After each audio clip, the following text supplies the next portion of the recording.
Assalamualaikum warahmatullahi wabarakatuh. Halo semuanya, perkenalkan saya Dwi Valencia Dika Salsabila, mahasiswa Pendidikan Bahasa Inggris Universitas Muhammadiyah Mataram. Dan di sini saya akan membuat video terkait dengan presentasi. Nah, di sini saya akan menjelaskan atau memaparkan materi tentang tata ejaan.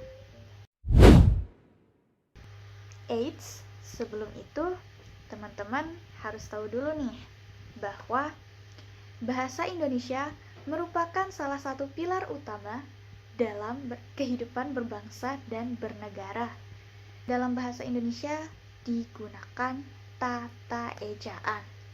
Nah, tata ejaan itu merupakan hal yang sangat penting dalam bahasa Indonesia karena dia memegang peran dalam menjaga keseragaman dan kejelasan komunikasi tertulis sekaligus mencerminkan evolusi bahasa nasional yang dinamis, di mana bahasa ini akan terus berkembang sesuai dengan perkembangan zaman. Sebagai bagian integral dari standarisasi bahasa, tata ejaan tidak hanya mengatur penulisan huruf, kata, kalimat, ataupun pemakaian tanda baca, akan tetapi juga memastikan bahwa bahasa Indonesia ini dapat digunakan secara efektif di berbagai bidang atau domain, mulai dari pendidikan hingga administrasi negara. Lalu, apa sih itu tata ejaan? Oke, di sini saya akan menjelaskan apa itu tata ejaan dan apa saja jenis-jenisnya. Nah, tata ejaan adalah keseluruhan peraturan bagaimana melambangkan bunyi, ujaran, dan bagaimana hubungan antar lambang-lambang, baik itu pemisahan dan penggabungan dalam suatu bahasa. Nah, secara teknis yang dimaksud dengan ejaan ialah penulisan huruf, penulisan kata, dan juga pemakaian tanda baca. Nah, ejaan adalah sebuah ilmu yang mempelajari bagaimana ucapan atau apa yang dilisankan oleh seseorang ditulis dalam atau dengan perantara lambang-lambang atau gambar bunyi. Nah, berikut ini adalah jenis-jenis utama dari tata ejaan itu. Yang pertama, ada ejaan Van Ophuijsen. Nah, ejaan ini digunakan dari sejak tahun 1901 hingga tahun 1947, yang dimana ejaan ini merupakan sistem pertama yang resmi untuk bahasa Melayu Hindia Belanda. Disusun oleh Charles Adrian Van Ophuijsen pada waktu itu bersama dengan rekan-rekannya. Nah, ciri khasnya itu adalah penggunaan huruf OE digunakan untuk bunyi U pada masa itu. Seperti contohnya pada kata guru, yang dimana ejaannya G-O-E-R-O-E. Nah, itu dibaca guru. Selanjutnya ada huruf DJ untuk bunyi J, misalnya pada kata jalan, dan huruf J untuk bunyi Y, contoh pada kata syair. Oke, selanjutnya ada ejaan Suwandi atau ejaan Republik.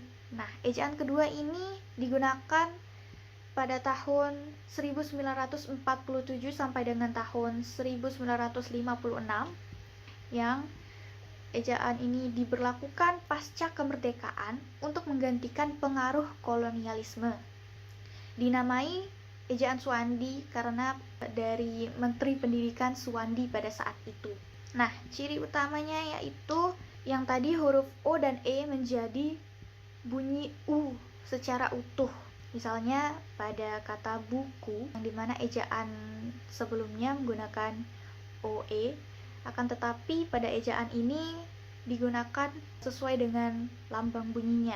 lalu penghapusan apostrof tanda koma di atas. Seperti pada kata makmur menjadi makmur menggunakan huruf K, dan huruf DJ menjadi J secara utuh, sehingga ini yang menekankan kesederhanaan dan nasionalisme pada ejaan ini. Lalu ejaan selanjutnya yaitu ejaan baru atau ejaan LBK yang digunakan dari tahun 1967 sampai dengan 1972, dirumuskan oleh Lembaga Bahasa dan Kesusastraan LBK sebagai penyempurna ejaan-ejaan sebelumnya. Ciri dari penggunaan ejaan ini adalah penggunaan vokal I, U, E, O, dan A, atau adaptasi kata asing, contohnya kata extra menjadi ekstra. Nah, ini menjadi dasar bagi ejaan dan menekankan konsistensi fonetik. Lalu ada ejaan yang disempurnakan atau EYD. Nah, ini sering kita dengar, yang dimana penggunaannya itu dari tahun 1972 sampai dengan 2015, karena ejaan ini merupakan pedoman resmi yang menyederhanakan aturan-aturan sebelumnya, yaitu mencakup huruf, kata, dan tanda baca. Contohnya pada perubahan huruf TJ yang dibaca C menjadi huruf C secara utuh, misalnya kata cepat. Lalu ada huruf Y yang dulunya digunakan huruf J sebagai Y, akan tetapi sekarang digunakan secara utuh huruf Y dalam kata yang. Dan juga ada huruf NJ yang dulu dibaca N atau NY, akan tetapi sekarang juga digunakan secara utuh, begitu pula dengan kata-kata yang lainnya. Ejaan yang terakhir yaitu Pedoman Umum Ejaan Bahasa Indonesia atau PUEBI yang digunakan dari tahun 2015 sampai dengan sekarang. Ejaan ini merupakan pengganti atau penyempurna dari EYD dengan penyesuaian minor seperti diftong ai, au, ei, oi. Nah, 3 lafal misalnya dan Nah, seperti itu. Jadi ejaan ini merupakan ejaan yang kita gunakan sampai dengan hari ini, yang dimana sebagai penyempurna dari EYD tadi, dan ini adalah ejaan yang mempermudah pemahaman dan menjaga identitas bahasa. Nah, jadi itu tadi penjelasan mengenai apa itu ejaan dan jenis-jenis ejaan. Jadi itu saja pemaparan atau penjelasan materi dari saya terkait dengan ejaan. Saya harap video ini atau penyampaian materi ini dapat bermanfaat bagi saya, Anda, dan kita semua. Sekian dari saya, terima kasih atas perhatiannya. Wassalamualaikum warahmatullahi wabarakatuh. Sampai jumpa.